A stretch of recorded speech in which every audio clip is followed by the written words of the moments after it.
Hey, Mr. Bigfoot, what you eating? My famous 3-bean tacos. Would you like one? Oh, yes, please. Okay, just let me splash some El Yucateco Caribbean hot sauce on it. And here you go. Yum, this sauce is so tasty. It has the perfect balance of heat and flavor. Yeah, El Yucateco is all about flavor, kid. They have 5 habanero-based sauces, guaranteed to make your taste buds happy. Red, green, Caribbean, Black Label Reserve, and triple extra hot. Oh yeah. Where can I get some? Just go to shopelucateco.com and use code Paranormal Punchers to save 10%. Thanks, Mr. Bigfoot.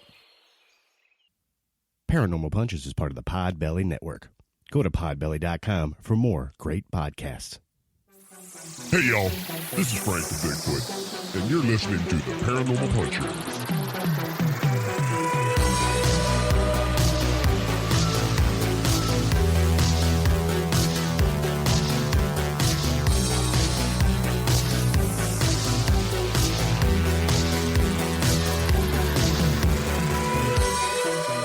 Hey friends, welcome to a bonus episode of Paranormal Punchers. I'm Mark. I'm Militia. I'm Nash. And we are joined today by our special guest, David Race. He's a comedian, he's a TV and podcast host, and most importantly, he's had a Bigfoot experience that I can't wait to talk about. David, welcome to the show. Yeah. How you doing? I'm doing well. You, sir? Doing very well. Nice sunny Los Angeles day here. Yeah, a little different here in Pennsylvania, but not quite sunny. Now, yeah, well, I remember that. I remember that too. I grew up in New York and spent some time in Philadelphia as a disc jockey, so I remember the occasional thing called sun. Right. Yeah, you know, that's interesting that you were a DJ in Philadelphia, not too far from where we are, but you also worked for the Howard Stern Show, correct? Yes, I did. Before I had set off my own as a disc jockey, that's where I was an intern in the late '80s for a year, and it was back when the Stern Show was smaller physically. It wasn't a small show. We were the number one show in New York and Philly at the time, but we were a physically smaller show. It wasn't like today. He's got like 10,000 staff. He's got staff that never meets him. But in those days, it was just me, Gary, Jackie, Fred, and Robin and Howard, and I shared a desk with Howard. It was very intimate. That had to be a crazy experience. Was there anything, we'll keep it in the paranormal genre a little bit. Did you ever get involved in conversations with Howard or Robin or anybody on the paranormal tip, or is that just nothing they were interested in? No, that definitely is not something they're interested in, and Howard's very skeptical about that stuff. But of course, that's even before my deeper interest in it. Okay. So we're talking about late '80s here, and the extent of my interest in those subjects at that time was Leonard Nimoy's In Search Of. Oh, same here, man. Oh, the best. Which was a great show, no argument. But that was as far as I went in terms of like how much I knew about it. So I hadn't had my own incidents. I didn't have much to say myself on the subject. So it's not like I was holding out some subject on them because they didn't want to talk about it. Now, well, then what year did you have an experience that got you into the paranormal? So we're definitely talking now about the Bigfoot thing, which is, let's see, that would be 2007, fall of 2007. I had a pretty good incident. Matt Moneymaker and I know each other pretty well at this point. And, I've gotten to understand his system at BFRO for classifying Bigfoot sightings. Category A is basically you met one. And category B is, you saw one down there, and category C is you almost saw one. There's sort of like these categories they've got in their system there. And my incident is not an A. I didn't carpool with a Bigfoot to someplace, but it's not really minor either. It's not like, I heard there was one down there one time 10 years ago. My friend Jerry saw something. It's not remote and distant from me. It's me. And I'll tell you the story, but you'll see that all that separates me and this Bigfoot is a wall. Oh, wow. I was Literally going a to wall. say, if I remember hearing from your podcast, it wasn't an A or a B. It was kind of like a B plus plus plus. Yeah, I would say that's fair. I mean, the shortest version I could tell you. How long do we have here? Several hours? What do we got? Yeah, man, as long as you need. The shortest version I can tell you is I was on the East Coast. I believe this is October of 2007, if I'm right. Late September, early October is about what I'm thinking it was. And my family, we were all from, I'm from New York. I grew up on Long Island. My father at the time, and through all my childhood, he owned a house upstate New York. I don't know how familiar you guys are with that neck of the woods, but it's quite rural upstate New York. I mean, this was like a half hour from Saratoga, about 45 minutes from Albany. Pretty well forested and wooded. Yeah. This is country we're talking. I mean, this is near, in Bigfoot speak, this will really help Bigfoot aficionados around the country zero in on this thing. It was very close. I'm talking 40 minutes from Whitehall. Oh, nice. Right You're on. going up there in 2 weeks. Yeah. So really up in that area. That would be one of the major towns not far away at all. I mean, like perhaps if you wanted Dunkin' Donuts, you might have to go to Whitehall, that kind of thing. So he owned a property up there. It was on a 55-acre. He doesn't own it anymore, unfortunately. I wish he did, because I'd go back there and film something. It was on a 55-acre plot of land, and it was a house just up at the top of this plateau of a mountain. On the 55 acres, the house was up top, and then sort of smack in the middle of that, in the forest up on the plateau of the mountain. Probably, almost a couple thousand feet elevation, I would guess. I don't know how big mountain you get thrown off in California. Mountains are so high here. So I'm going to say 1,000 feet elevation. High for New York, not high for California. In California, that's freeway hill. Right. But in California, I can go away for the weekend here from LA, and literally in an hour from now, I could be at 8,000 feet. Wow. So you don't have that back east, but. So this was not that high, your breathing's not affected. But he had a log house, like a very nice log cabin type of home up there. And my wife and I were up there with him and his wife, and the gist of it is that about 10 o'clock one night, we were there probably about 3 nights, about 10 o'clock one night, my wife is standing on the like the porch that overlooks, parts of the land, and she's, probably, I think she was looking through a telescope at the stars and stuff, because it's so crystal clear up there.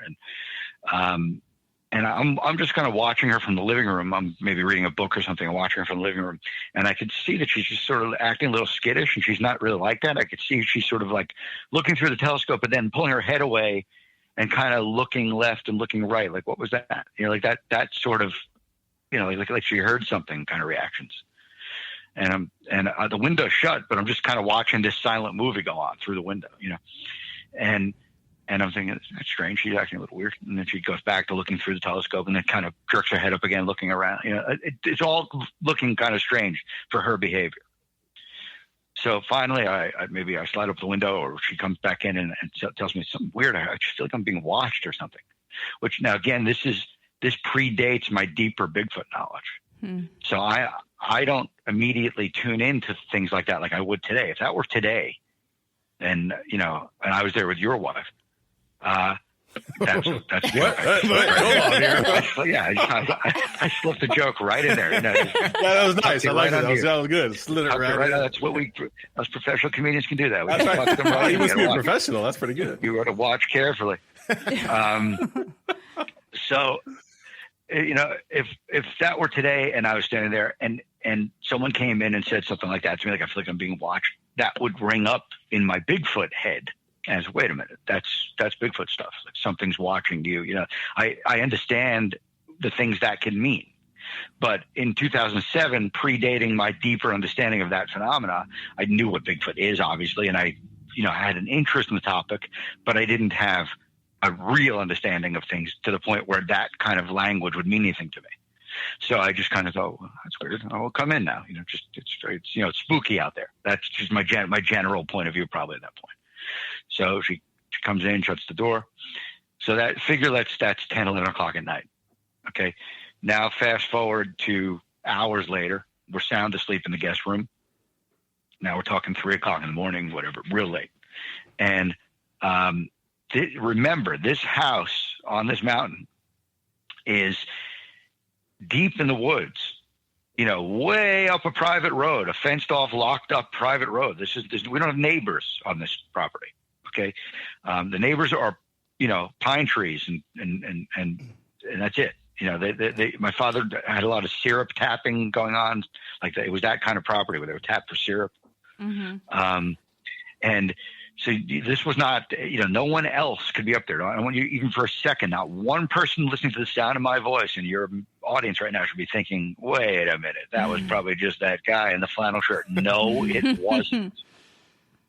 Okay.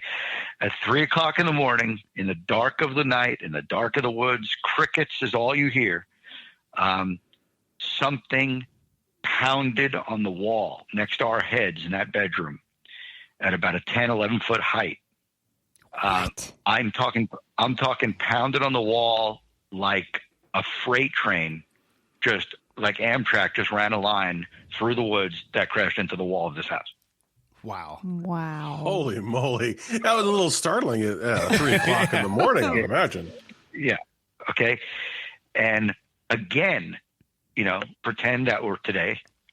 My reaction to that would be different. I understand the context. I understand where I was.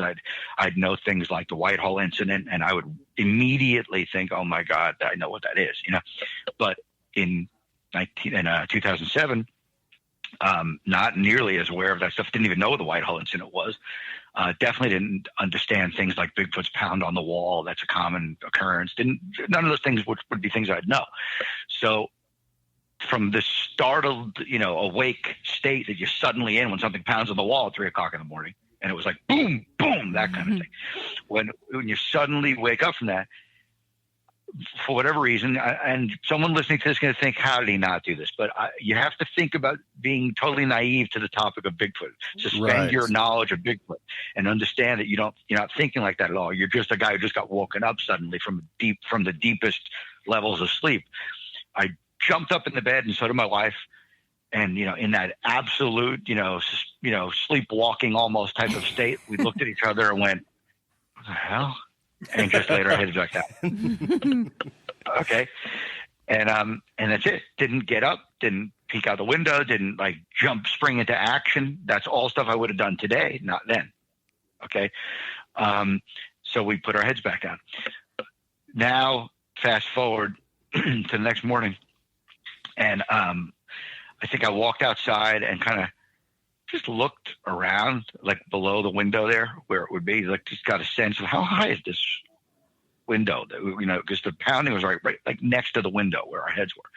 And I'm looking, that's 11 feet up. And then I'm looking down at the ground and thinking, do I see any deer prints? The deer would have been the kind of thing I'd have been thinking, I suppose. Well, if a deer's pounding that high up on your wall, that's just as scary as a Bigfoot. It makes no sense. It makes no sense at all. Take out the 11-foot thing. Pretend that was the pounding was just a shuddering pounding that actually happened at 4 feet, and it was so hard that it, in my head it was at the height that I'm talking about. Let's just pretend it really was at 4 feet. Okay, so now let's make it a deer. Well, any deer that hit the wall that hard, A, is mentally insane, and B, is laying there unconscious, 4 legs up right now. Right. Okay, it's just not possible that that's what that was. But those are rational ways of looking at this, which I wasn't knowledgeable on Bigfoot, so I'm just kind of looking at the wall and the floor and thinking, I don't see any deer prints. I'm looking for things you shouldn't even be looking for. Mm-hmm. And I guess here's one that's realistic. Someone could say this, I suppose. Did you look for a meteorite? That's not a bad guess. Okay. Yeah. What would knock that down is boom, boom, not boom. Meteorites don't hit the wall, bounce back, and hit twice. Unless there was two of them. Yeah, that's the meteor. That's what shoots that meteorite. The other thing is, I would think a meteorite that hit the wall that hard would have made some kind of damage, chipped away the wood. This is a log cabin, well-built log cabin, but I mean, I should have seen splintered wood, a meteorite also, not to mention, that. I mean, none of those things were there either. There was nothing unusual about the ground at all. There was no, disturbed leaf beds, nothing unusual. So I just kind of wrote that off. My cursory examination of the ground didn't produce anything. I didn't think much of it really. And then I probably said to my father at lunch or something, "Hey, did you hear anything weird last night?" Just thinking more about it. And he went, "No."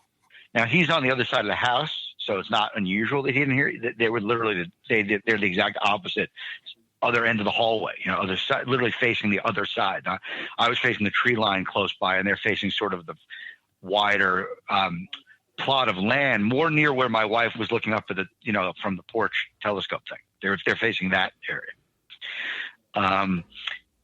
And I would think I have to really be staring at the house right now to know this, but I would think that their house, their window, was higher. Actually, was not even reachable. So anyway, he dismissed it, and then I just didn't think anything of that. But I remembered later on, and I'll get back to this. I remembered some weird things my father had told me about the property over the years that I never connected to Bigfoot until I, started getting more and more suspicious of this incident. And the way I got more suspicious of this incident was somewhere around that time, I feel like is when I probably started getting into Finding Bigfoot, the TV show. And I started seeing things in my incident that seemed like that one. Like that show, like things of that show, I should say. Right. It's hard to draw parallels and there are similarities between the two. Right. And I started seeing incidents that seemed like my thing. They even do a Whitehall episode. I probably saw the Whitehall episode and then looked at a map and went, my God, that's unbelievably close to where I was. Like a lot of stuff started ringing up, and that's when I remembered that my father over the years had told me weird stories about the property, like that he had found deer on the property with like a broken leg, dead, and like their neck snapped, and he just found it strange.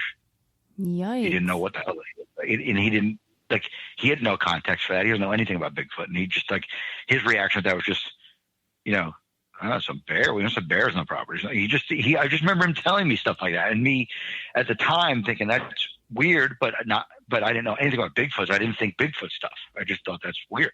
I thought about bears like he was thinking about. I remember he used to chain his dog up in like a dog run on the property, and he would sort of they'd go out for the day, maybe a couple hours doing errands and different things, and this dog would be chained up in the dog run. And I remember that dog was very neurotic and had a lot of hair loss problems from its nervousness, and that dog started off as a puppy seeming pretty normal to me, and it just, I don't know, it just seemed like something traumatized it over time. And I remember when we would leave it chained up and we'd go out for the day, at other times I'd visited up there, I remember the dog didn't seem happy with that situation. Like something weird happens to, I'm at this point, once I'm putting two and two together, I'm realizing all these things. Right. You're reviewing and looking back going, that dog might have known something or seen or sensed another presence or something like that. Yeah. Or one was staring right at it opposite this fence. This dog has been visited by 9-foot things looking at it and has been terrified by them. And it can't tell me about this, so it just two and two came together, and at some point here, I decided to report this to the BFRO. This is before I had my own podcast, I believe. Yep, it has to be, because the incident's 2007. I probably reported it within a year of that. Yeah, and I did my first podcast was Comedians Talking About Bigfoot, which was 2015. So 2014 to 2015. So yeah, I hadn't ever done a podcast yet. So this is, before I enter the world of Bigfoot podcasting, I report this to the BFRO like when I'm maybe like a, relatively new watcher of finding Bigfoot, and I'm putting things together on this. And I write up a report, and then they have like one of their investigators call me. The guy for like upstate New York calls me. And I was amazed that he did like a really comprehensive phone call. It was like a long phone call. My recollections were on the phone like an hour and a half. Wow. And I remember thinking during the call, like, these guys don't mess around. Like this is like, they really want to know answers. Like they're not, it wasn't cursory at all, And then I get an email from the guy, I don't know, next day or something. Hey, can we talk again? I have some more questions. I'm like, this guy's doing a follow-up. He's got more to discuss, Right. And I took the next call, and in the next call, he said to me, let me ask you something. He goes, was the window open? The next to your head, next to the bed, was the window open?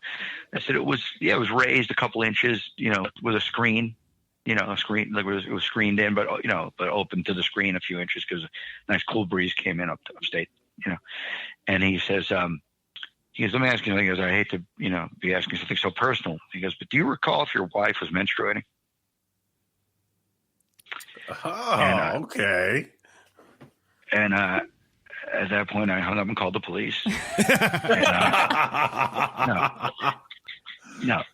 At that point, I actually said, I said, I don't recall. I said, but hold on a second. Because girls know all that stuff. Can you imagine if guys were the ones who menstruated? None of us would have a record of this. I mean, there's no chance that I'd have some calendar, like, there's a circle on the 15th, but I bet she does. Yeah, we can calculate it out. So yeah. So we keep track of these things. So I went down the hall and I said to her, listen, I know this is crazy, but I'm on the phone with that Bigfoot guy again. I said, and he wants to know if you had your period that day when this Bigfoot thing happened. And she was like, what? And, we got divorced. That was my first wife. And she was like, what? And then she looked at her records or whatever, and yes, she was. And I called the guy back and I said, yeah, actually, strangely, she was. And he goes, yeah, I think you had a male Bigfoot at your window. He was like in heat or something. What?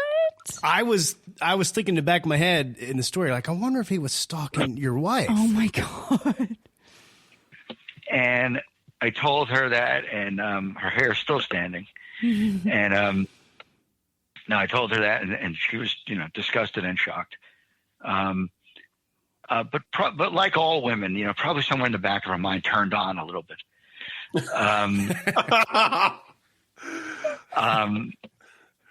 Are you, honey? That was Alicia going, oh, no.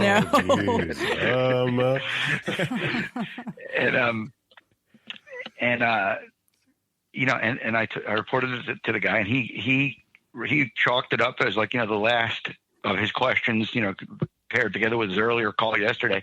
And he said, I'm reporting this as whatever the hell category he gave it. I don't recall, again, their categories, but like you called it a B plus, I think they actually might've called it a B, but let's just go with something in the B's. Yeah. And that meant like, I didn't eye to eye. Like had I jumped up out of that bed, okay, and then I, peeked open the Venetian blinds like someone might have done really in that incident, I would say there's a 95% chance I'd have been face to face, inches from a male Bigfoot. God. And you would have been so frightened, all of the hair would have fallen right out of your head. Yeah. I would, as I've said on my own show, I would still be unconscious in that room right now. Yeah, exactly. You'd look back in your journal and there'd be a circle for the day. Yeah. Yep, I pooped my pants on that day. Yeah. There would not be enough smelling salts to have gotten me out of it. Wow. But people have asked me, do you wish you had done that? Because the Bigfoot types, like the moneymaker types, like to them, it's like, oh my God, what a blown opportunity, you idiot. And my point of view is, oh, someone was watching over me. Like, thank God I didn't flick those blinds open. Like the last thing in the world I want to do is meet a Bigfoot, and moneymaker, like to him, it was like, that was the culmination of his life's work, that opportunity I missed, But at 3:00 in the morning in your jams, bleary-eyed, looking out the window, that is the worst time to have a face-to-face. I want you to think about this a second. I want your audience and you guys are really to take this in here. We're not talking looking out the window. We're talking face-to-face, height, exactly. Talking about he's 10 feet tall, 9 feet tall, 8 feet tall, whatever. I'm at a window that's 10, 11 feet high. I open the blinds and maybe there's a couple inches separation with me looking down at the top of his head. We're talking about 3 inches. I'm talking about he's fogging up the glass I'm looking at. While he's checking out your wife, he's fogging up the glass. That's what you're telling me? Right. Yeah. He might have been masturbating. We don't know what was happening. We don't know what was happening out there. Okay. It's probably for the best. Right. So this is really the most terrifying kind of incident had it gone there. Had I actually jumped out of the bed and opened the window, we're talking about, I'd be one of the most famous Bigfoot witnesses in world history right now. Right. Okay. There would be history books that are, that are like, Patterson, Gimlin, Race, I'd be really an important man. Unless the Bigfoot yanked you out the window and drug you down in the woods. Right. Yeah, but luckily for me, I did not do that. So that's my Bigfoot incident. I actually have another one that I don't talk about much. I might have mentioned on my podcast once, but it's not nearly as detailed. I don't talk about it so much, but and it's not, it's just much more abstract and distant. You want it, or I'll skip it? Well, now I'm intrigued. Yeah. You can't lead us into it. I mean, come on. This one is just after that. I'm going to guess 2011, 12. Sometime after that. I'm deep into the subject by this time. By this time, like, I swear to God, I'm one of these weird guys that goes on vacations to Cancun with a stack of Bigfoot books. Like if you saw me laying at an all-inclusive resort in Riviera Maya, the guy next to me is reading, some John Clancy novel, and the woman next to me is reading some romance novel, and I'm open to like Patterson, Gimlin. How did it happen? It's the strangest beach reading you ever saw. And I went on a weekend away kind of trip with my wife to Yosemite. We drove up there, and we were staying like a bed and breakfast up there. And when you're at Yosemite for only a day or two, I don't know, it seemed wise to me to just to see as much of Yosemite as I could see in a short, where I really only had one full day on the property, So in the park. So we booked this tour van that it was us and a half dozen other couples from around the country, and you paid whatever the hell you paid, some flat rate, and they just drove you around for 6 hours with a private guide and took you to all the most important falls and cliffs and told you what this thing is and that thing is. It was a kind of interesting way to see a lot in 6 hours. And not only did I spend the entire day on that tour ride asking this guy endless Bigfoot questions. Okay, it was so nuts. The other people on the ride were from Houston, and they're all over the country. You hear the accents, from all over the country, and I could tell they were thinking, "Who is this moron?" I mean, because I'm sitting there, literally the whole day is some couple from Louisiana going, "Boy, there's really interesting trees over there," how old are those big, tall, Sierra trees here? And the tour guide's going, well, some of those trees are over 200 years old. In fact, the oldest one ever in California is thought to be 425 years old. People, wow. And I'm going, and I like, anybody else have any questions? And I'm like, yeah, listen, in this particular part of the park, I mean, it seems like a lot of tree line, a narrow road. I imagine you're in the park all the time driving on this road, probably at all different hours. You have any Bigfoot sightings over here? How many sightings have you had? Yeah, and I've got some Missouri couple looking at each other like, who is this idiot? And it's just it's going on all day like that. But eventually, at some point, and I don't know Yosemite enough. Like, I don't know the terminology, so it's very, very hard for me to say to you. I was looking at, Pikes Peak when this happened. Like, I don't remember the names of the things there. Okay. But there was some point where they took us to some overlook that you stood there and you looked across like a canyon, and across the way you were looking at, flat rock plateaus. Very, very bare, flat rock plateaus with like some tree line relatively near them, but they were kind of open rock face, flat plateaus at tremendous height, across like a canyon from you. And maybe there was some kind of waterfalls that comes down from there. That might have been why they had us looking at it. I just don't remember that stuff. Okay. But what I do remember was that in broad daylight, looking across the way, whatever the distance is, I'm not good at distance, but like, I'm going to guess that was like, I don't know, half a mile away. I'm pretty far away. Okay. Looking across the way, I'm positive I was seeing figures moving around on the flat rock face, kind of changing places. One went to the right of that one. This one moved to the left of that one. And like, they were hard to make out what they were with the naked eye. They were at a pretty good distance. It was sunny and broad daylight but it just nothing really makes sense. Like I shouldn't be able to see with the naked eye. Let's say that was a 3 foot tall kid up there. First of all, how did he get there? But second of all, let's say it was a 3 foot tall kid who somehow got carried in a backpack and hiked up there with his, super fit parents. Right.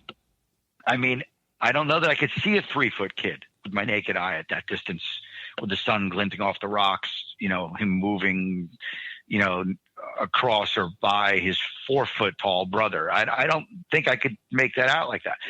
These were probably taller objects than that and bigger than that. And it just seemed like something was changing places, 2 or 3 objects and things moving, changing places.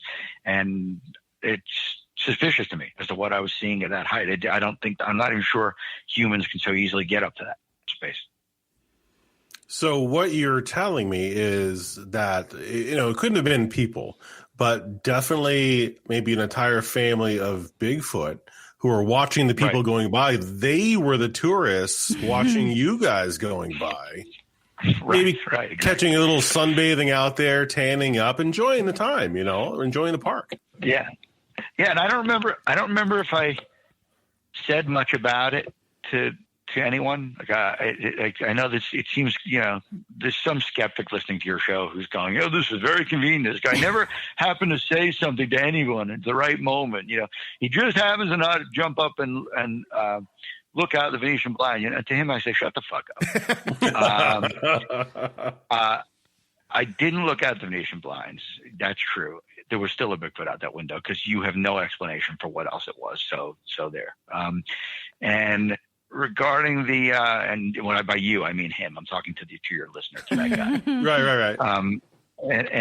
And regarding the Yosemite thing, all right, that one I'll give you that one's less definitive than the upstate New York thing, but it's weird. Maybe it is stupid that I didn't say to the tour bus guy at that point, hey, there you go, right there. This is the kind of thing I've been asking about all day.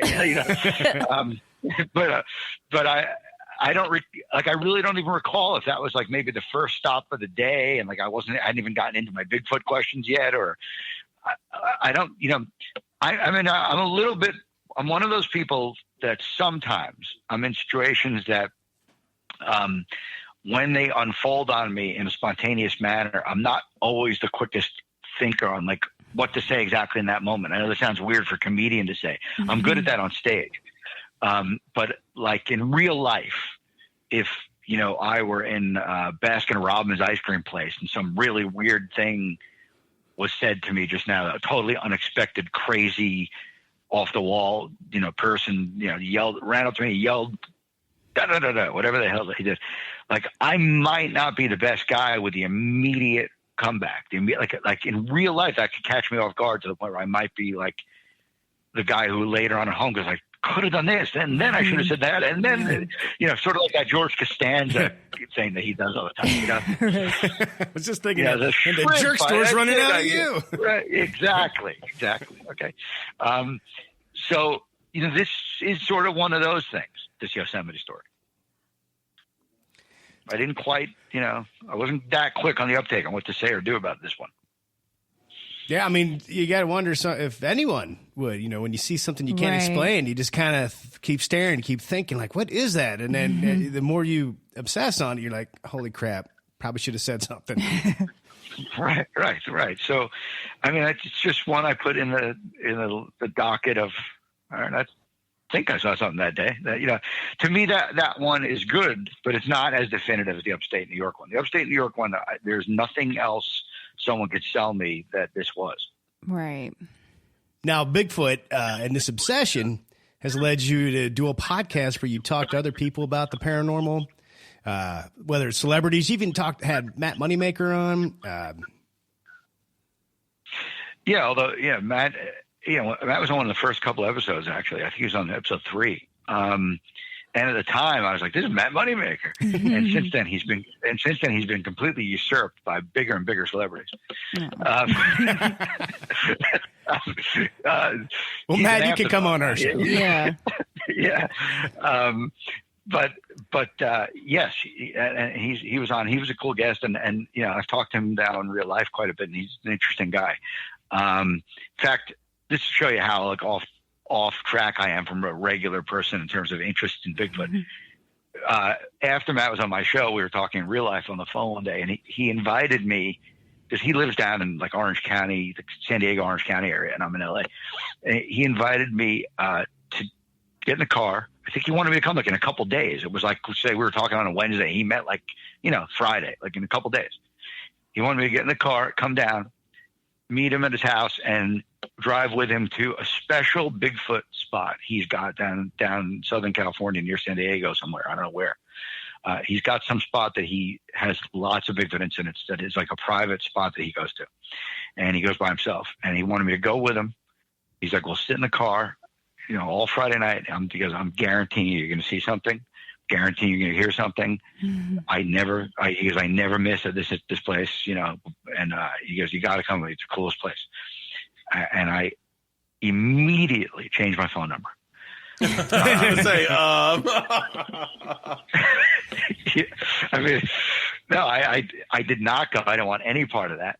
And I did not go. And, you know, there's a bunch of your listeners listening right now going, this guy is a moron. I mean, how many people who are into the topic get invited by the host of Finding Bigfoot to go with him and sit in his personal Bigfoot hotbed, you know, and, you know, just shoot the breeze and, you know, have Bigfoot incidents going on out the window with Matt Moneymaker. For Christ's sake, even Matt Moneymaker's name alone is golden. What a name. The guy was born to be on TV. You know? And I couldn't do it. I couldn't do it. I don't want to be there. It's like I've said on my podcast a million times. I study Bigfoot, you know, in tremendous detail, and I study it like, you know, with real interest and knowledge and enthusiasm from my couch. Mm-hmm. You know, I was not interested in actually having one breathing on the windshield of the car I'm in. You know, and so I didn't go. So I've got a question for you here. You know, from the incident that you had at your family's cabin to, you know, fast forward in Yosemite, connect the dots. So you weren't infatuated, you know, you weren't super interested in Bigfoot when that incident happened at the cabin. What made you take that leap from one step to the other? I mean, this scenario happened and you were kind of at that time, you're like, oh, well, you know, it's just something that just happened, to right now where you're like, this is awesome, and I want to study this and look at it. If my memory serves me right, I believe it wasn't that long after the New York thing in 2007 that I started watching Finding Bigfoot. I think the timing is that it went the New York incident, and then I start becoming a viewer of Finding Bigfoot, and I start going, wait a minute, this seems like the thing that happens to me upstate New York. You know, when I'm seeing certain incidents on there.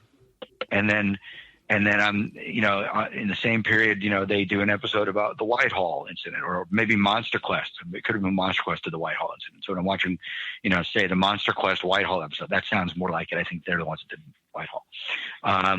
So I'm watching the Monster Quest Whitehall incident. I'm like, Whitehall, New York? Where is that? I'm like, what? It's like 40 minutes from where I was. It's like right up the same mountain line. Like, it's basically just, you know, if I had walked from my father's property, like on the crest of the mountain, you know, for hours, I'd have gotten the 40 miles to Whitehall. Like that, like all of that. It was like plus. Wait a minute. You know, each thing's turning into a revelation. And then I start reading on the topic. Then I go, I got to read some books on this stuff, you know. And then before I know it, like I'm not kidding. This really was true. There was a period of time, you know, in there, like probably in 2008, 9, 10, whatever it was, that I'm the weirdest guy in Los Angeles, where I'm the guy going on the LA Library website and reserving every Bigfoot book they have in circulation. and I'm turning up at libraries in LA, like I'm here to pick up a couple books, and like the librarians are looking at me like I'm crazy. I'm literally they're handing me like 3 books about Bigfoot. Like that's what this guy comes in and leaves with on reserve. Like it's just, I'm the strangest library patron, you know. And so I'm getting deep into reading. I'm reading an awful lot of pages on this topic at that point, you know, and you know, so that's, you know, that all leads then into the Yosemite trip, which was probably 2011, 12. And I'm, you know, by the time of the Yosemite trip, I'm really embroiled in the topic. I'm a viewer of every Monster Quest, every Finding Bigfoot. I'm a reader of 25 books already. And I've got 3 more with me on this trip. I'm that guy at this point. You're in deep. Yeah. So next comes my first podcast, which was in 2014-15, comedians talking about Bigfoot, which was the idea on that show was I just thought every comedian has a podcast. I'd always resisted doing one because I had been a disc jockey for so many years, and I just, in my mind, I was like, I don't want to go do like a radio-ish thing again. I did that already, and I really like, I was like I felt like the holdout comedian. I was like the one comedian I knew that didn't have a podcast, you know.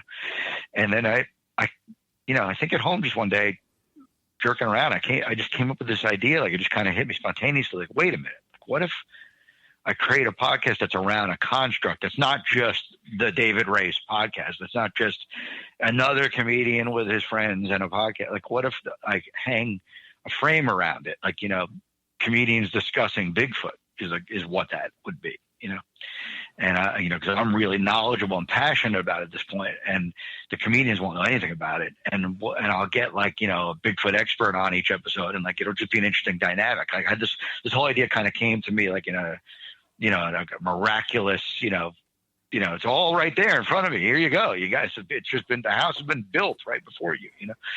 So I threw that podcast together and did exactly what I told you. I just said I was going to do. I put comedian friends of mine in the room. I put a, you know, paranormal expert, Bigfoot specifically, on the phone. I had Linda Moulton Howe on one episode. I had Bobo from Finding Bigfoot on one. Nice. And you know, and I was the knowledgeable Bigfoot guy who happens to be a comedian at the center of it as the host. And then the 2 comedian friends I put in the room with me were idiots, you know. And then, you know, there was Bobo, or, you know, next week it was whoever, you know. And I got about 7 episodes in when it got signed to a TV deal. Ooh. Wow. And then I quickly abandoned the podcast. And went and did the TV thing, and then that took up a lot of time between the shooting and then the failed selling process. It took a long time, and then eventually I wound my way from that TV show back to being a podcaster. And that's a joke. Another one I slipped in there. And then so when I decided to come back with another podcast, I decided I'm going to do something similar with like slight variations, slight changes from what the previous one. The previous one was comedians talking about Bigfoot, and it was the guests in the room with me were only comedians, period. That's all I cared for them to be. They had to be comedians that I knew around town. And then on the phone was whoever the paranormal Bigfoot person is, not paranormal. I should stop saying that. It was only they had to be a Bigfoot person. I didn't want a UFO person. It was a Bigfoot person. The new show I decided would be Monstrosity with David Race, which is what my current podcast is. And that instead of comedians, it'll be celebrities, maybe and comedians, but like most important would be that there's a celebrity in the room. If there's a comedian, that's like, okay, also. And then on the phone would be, the TV, person from whatever show, and they didn't have to be Bigfoot only. Like this episode would be a person from the Ghost show, and that next one is a UFO person, next one's Bigfoot, and then back to UFO, that kind of thing. Yeah. And so I started doing that about a year and a half, 2 years ago, and that show has had a really, really interesting run now. I mean, I'm gonna just razzle dazzle you with just random names. You can ask me anything you want about any one of them, or or anyone that jumps out that you find interesting. But I'm gonna just hit you razzle dazzle you just names from both the paranormal world and the celebrity world that have been on that show. Almost all of them have been in studio, which is even more weird about my podcast. I get people to come in, but the last 3 episodes or so have been, because of COVID, they haven't been able to come in. So we're doing them, now at a distance, but up to like the last 3 episodes, they've all been in the room. So there's been Matt Moneymaker. There's been Kenny Banya from Seinfeld. There's been the late Brody Stevens, who is the best comedian I've ever known. Lydia Cornell from ABC's Too Close for Comfort, who was like the hottest blonde on TV in the 80s. There's been Peter Brady from the Brady Bunch. There's been Lonnie Anderson from WKRP in Cincinnati. There's been Robert Carradine from Revenge of the Nerds. There's been Daisy Duke from the Dukes of Hazzard. There's been Steve Hackett from Genesis. There's been Robert Romanus, Mike Damone from Fast Times at Ridgemont High. There's been Tanya Raymond, who's the hot brunette on Billy Bob Thornton's Amazon show, Goliath. There's been Shadow Stevens from Hollywood Squares and American Top 40 and Dave's World. There's been the cast of Land of the Lost. There's been Katrina Weidman from Travel Channel. There's been Alan Hunter, original MTV VJ Alan Hunter. There's been Audrey Landers from Dallas, the super hot blonde from the TV show Dallas. There's been Dave Schrader from the Holzer Files. There's been Burt Ward, Robin from Batman. Ooh. There's been Steve Lukather from the rock band Toto. And there's been Bill Burns from Ancient Aliens. So nobody really that anybody would know. Let me pick all these names up off the floor here. Yeah. Wow, I mean that's a nice, well-rounded, very interesting group of people to interview. Who had the most interesting paranormal story of the celebrities? Yeah, I mean, obviously the paranormal guests, Okay, of course. Yeah, but in the celebrity genre, let me think about this. Most interesting paranormal story, I would say Lonnie Anderson. Okay. Lonnie Anderson told me about that in 1980 she played Jane Mansfield in the Jane Mansfield story, which was like some TV movie. Right. Just by coincidence, this isn't part of the story, but just by coincidence, the guy who played her husband in that movie was a burgeoning actor at that point, just starting to become very famous, named Arnold Schwarzenegger. Mm. I didn't know that. But she played Jane Mansfield, and they filmed the movie, a lot of it, at Jane Mansfield's actual home, which at the time was owned by a singer named Engelbert Humperdinck. Mm-hmm. but they actually used Mansfield's home, which then was owned by Engelbert, to film lots of that movie. And she felt that in various times during the filming of that movie that she was being haunted by Jane Mansfield's ghost on set. And most specifically, she told me a story that she was in the shower at that house. They'd done like a pool scene or something at Jane Mansfield's pool. And then she went to take a shower, and they were going to, re-wardrobe her for whatever scene in the living room or whatever they were going to do, And while she was in the shower, she feels she was visited by Jane Mansfield's ghost. Wow. And I immediately said, are you sure, in light of the fact that you're Lonnie Anderson and this is 1980 and you were in the shower, are you sure you weren't visited by a ghost photographer? But she insisted it was Jane Mansfield's ghost. And I think she told me that the owner, Engelbert Humperdinck, had said that he had, incidents where he smelled Jane Mansfield's perfume and things in the house. Oh. Wow, interesting. Now, how did she know something was in the shower with her? Did she say something was touching her hair, or she just had a sense there was a presence? I think she said, I'd have to go back and listen to my own episode, but I think she said she saw something. Oh, wow. Wow. That's insane. Yeah, I'll have to give that episode a listen. Yeah. David, this has been so much fun. I appreciate you hanging out with us. Tell everybody where they can go hear that episode and more. They can find all of them on monstrositypodcast.com. And obviously, we're on all the major players. So any podcast type of place that they listen to podcasts, we're on it. Monstrosity Podcast. Well, thanks, cool. David. I'll put links in the show notes. Thank you for sharing your stories with us and hanging out, man. Yeah, thank you. Thanks. All right, well, take care, and we'll talk to you soon. All right, hey, that was a lot of fun. Yeah. Man, we're headed up to Whitehall ourselves. I feel like we need to find his cabin and hang out, see if something happens. I mean, I guess we could get arrested for trespassing, so maybe we don't want to do that. Or, just make sure, to David's point, that there could be a timing situation to be avoided. Oh, Lord. I'm just saying. I knew she went there. I knew it. I'm smart enough not to go there. I was going to say that. Yeah, you're on the video chat here, so yeah, you won't get clubbed. Not yet. You're right. Not yet. Exactly. I was actually gonna say throw in when that question came out, be like, are you saying that your wife was outside pounding on the walls? Oh. But I was like, you know what? I'm just going to leave that out. Oh my gosh. Well, now it's in. Yeah. And now it's in there. So, all right, everyone. Hope you're having a great day. And remember, if it's not, I was going to take it from you. Why would you? I don't know. Wow. Who's getting clubbed now? All right. Ready, honey? Yes. And remember, if it's not weird, it's not worth checking out.